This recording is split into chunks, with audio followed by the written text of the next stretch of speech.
Good afternoon. It's 48 degrees in Richland Center at 12:09. For WRCO News, I'm Joanne Krulatz. Former Green Bay Packers quarterback Brett Favre warmed up the crowd for former President Donald Trump at the Resch Center in Ashwaubenon on Wednesday. Favre said it would be insane to elect Vice President Kamala Harris and said it's time to put in the star quarterback Donald Trump. Favre said, much like the Packer organization, Donald Trump and his organization is a winner. The campaign rally also featured remarks from U.S. Senator Ron Johnson and Republican Senate candidate Eric Hovde. Trump's event took place as Vice President Kamala Harris held a Get Out the Vote rally in Madison.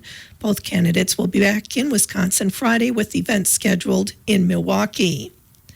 Appealing to the working class, former President Donald Trump told a crowd of supporters at the Resch Center in Green Bay last night that he would reduce taxes and offer tax credits to caregivers. No tax on tips, no tax on overtime, and no tax on Social Security benefits for our great seniors.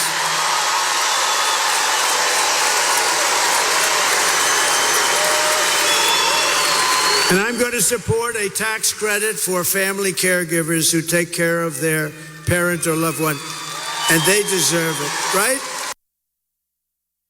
Trump has campaigned in Wisconsin many times over the past few days. Both presidential candidates, Trump and Kamala Harris, have been courting the Wisconsin voter heavily. They both will be in Milwaukee Friday. The most expensive political race in western Wisconsin's history is the battle for the 3rd District congressional seat held by first-term Republican Derek Van Orden. Nearly $12 million has been spent on the race, which is the most ever for the district, and is also the most expensive competition for a congressional seat in Wisconsin this year.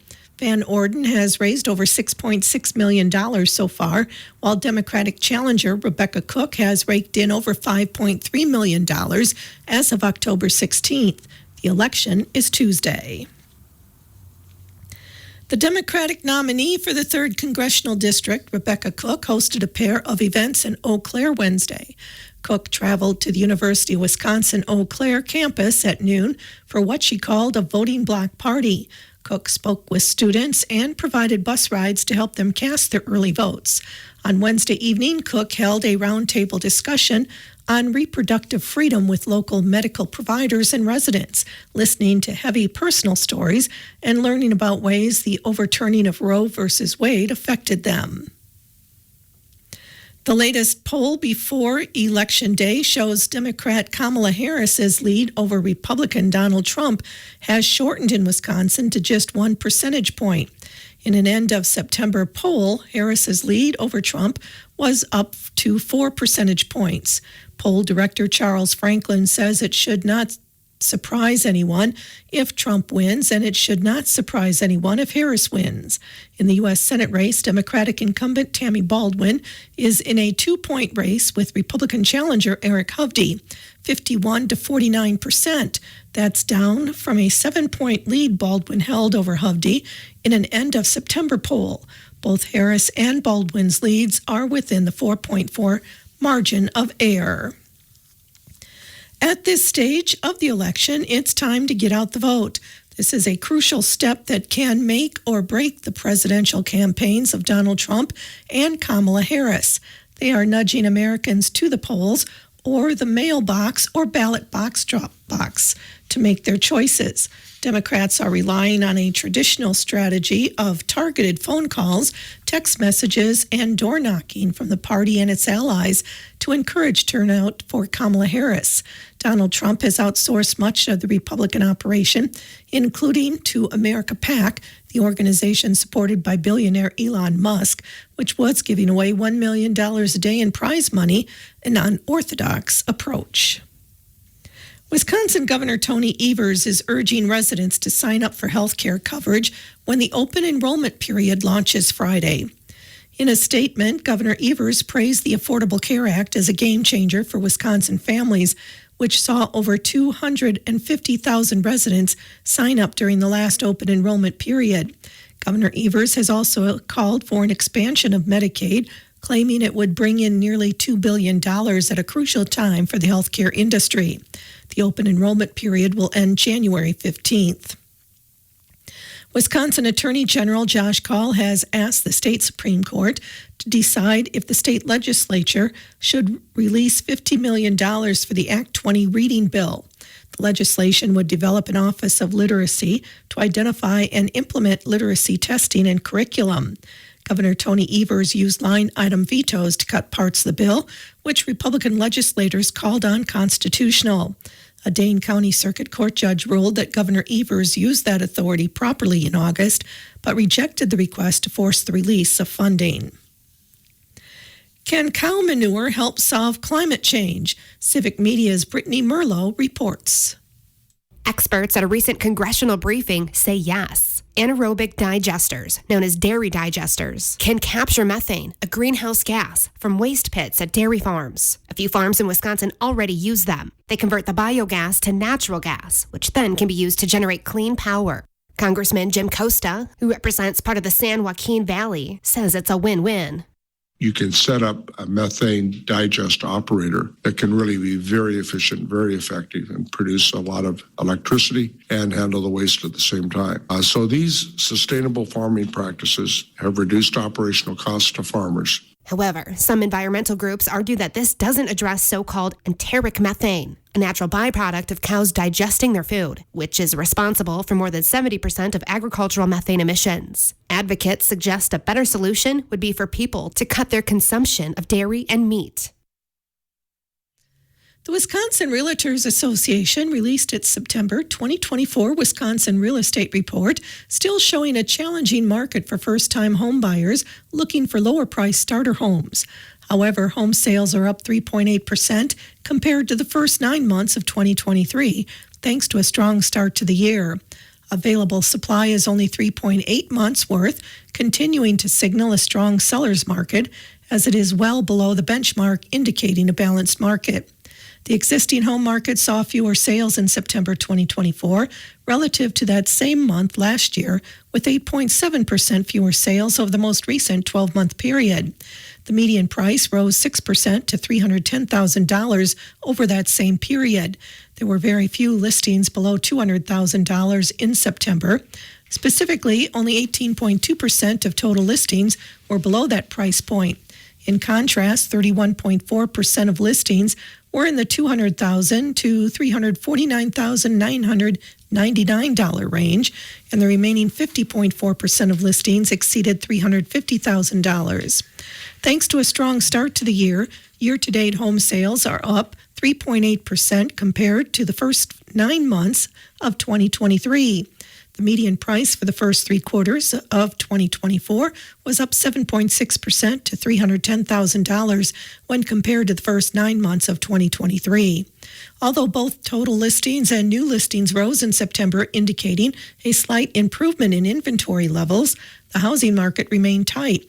With just 3.8 months of available supply, the existing home market continued to signal a strong seller's advantage, with supply well below the 6-month benchmark that indicates a balanced housing market.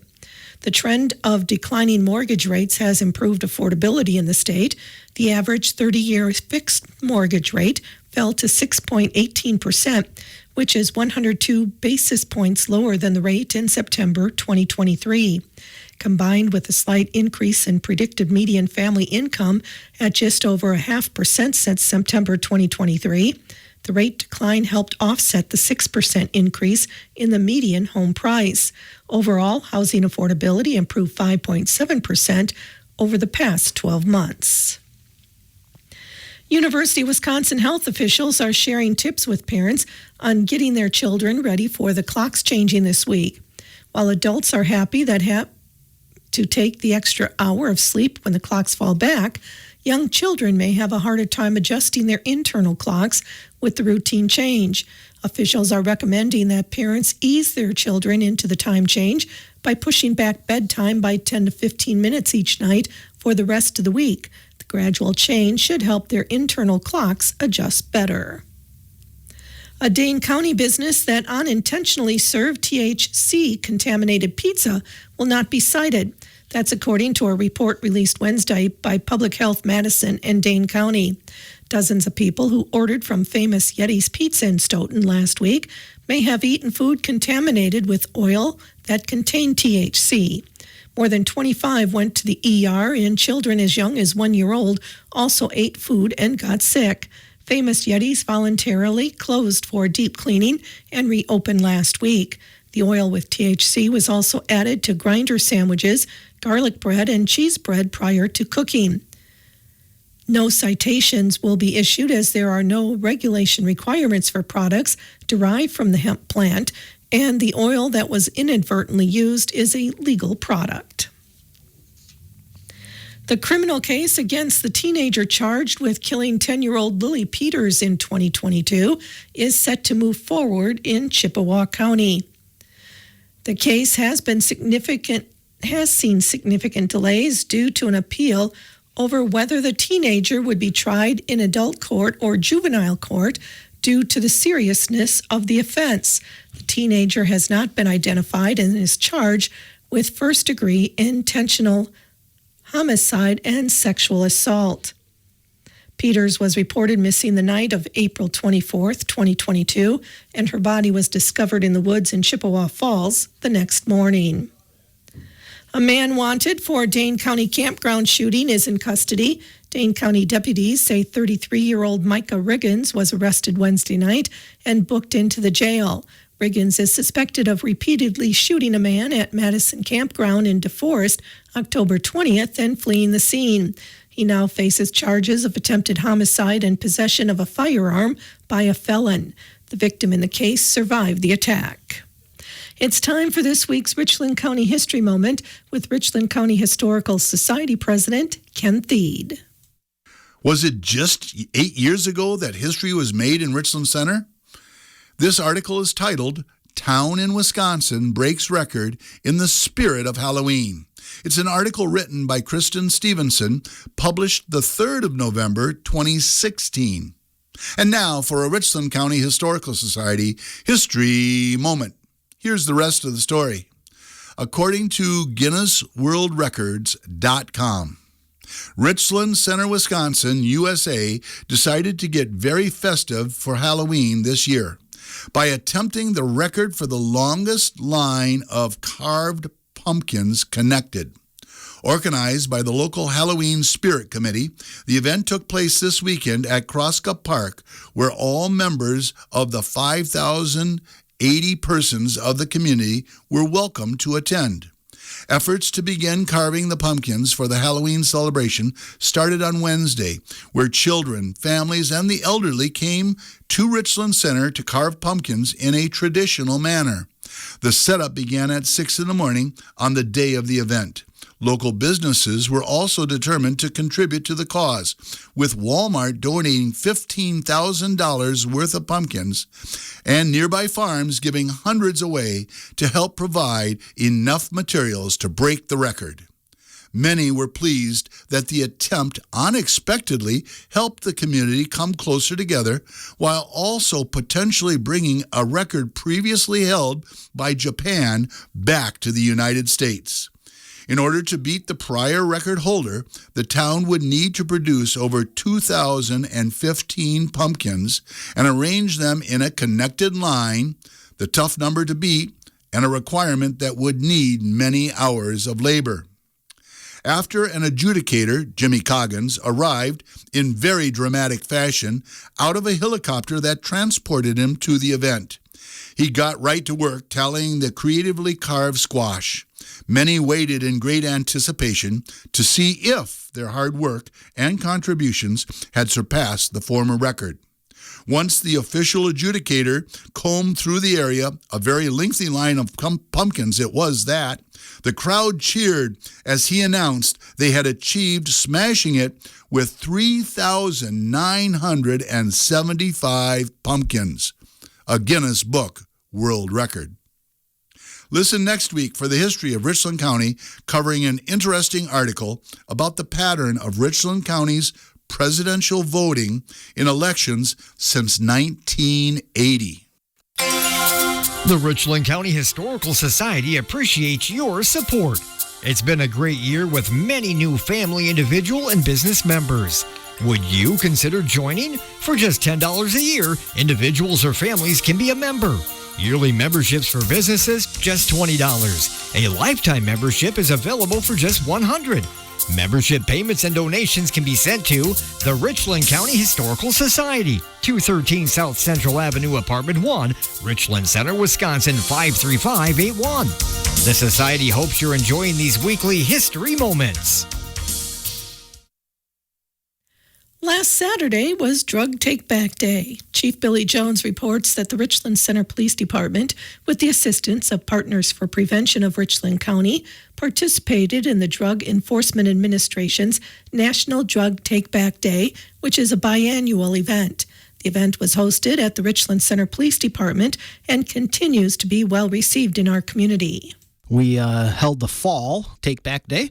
Detective Jason Pilla, Richland Center Police Department, is kind of the head honcho on that, and he kind of sets everything up. He does all of the pre-signing up and collecting of the boxes and helping me with the advertisements and things like that. And it always is a pretty good turnout every year.